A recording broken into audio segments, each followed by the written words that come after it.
Yesterday at 8:20 in the morning local time, massive explosion rocked the small town of Chistenkoye just to the south of Simferopol on the Crimean peninsula. It appears that local partisans blew up the electric train lines between Simferopol and the Russian Naval base at Sevastopol, which happens to be the home of Russia's Black Sea Fleet. The explosives planted underneath the railway tracks were detonating just as the train carrying what Russians described as grain was passing. The explosion occurred just as the first carriage crossed it, causing the electric freight train and 8 of its goods carriages to be derailed. It's a scene of carnage. Must have been quite an explosion, because the crater it left, where the train lines used to be, was said to be 50 foot, 15 metres across, and 2 metres, 6 or 7 feet deep. There's not much in the way of decent videos of the scene, but here's a little of what we have so far.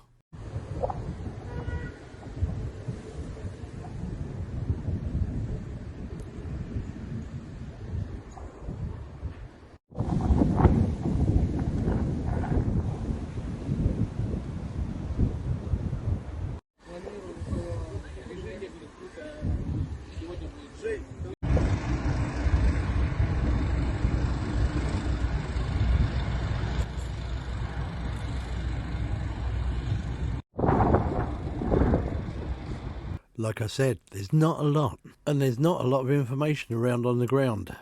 Ukraine haven't put their hands up for it.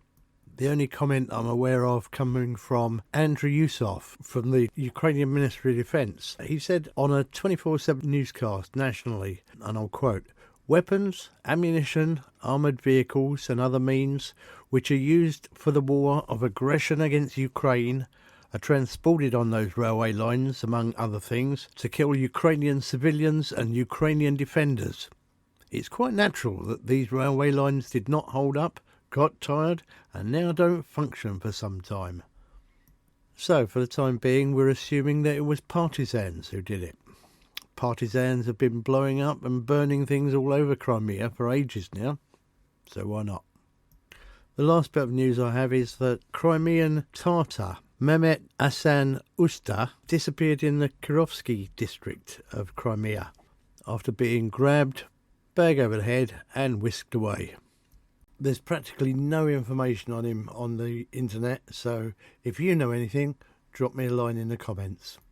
From what I hear, there's a rising panic in Crimea, with Russian officials and the wealthy Russians all selling their properties or trying to sell their properties in Crimea. And this little act of sabotage will only make them panic even more. And the Russians now have the problem of trying to resupply the fleet in Sevastopol and attempt to stretch their air defences to breaking point. And if you found my video interesting, then please hit that like button. It does do my channel a world of good, and it's only one little click. Thanks a lot, and see you soon.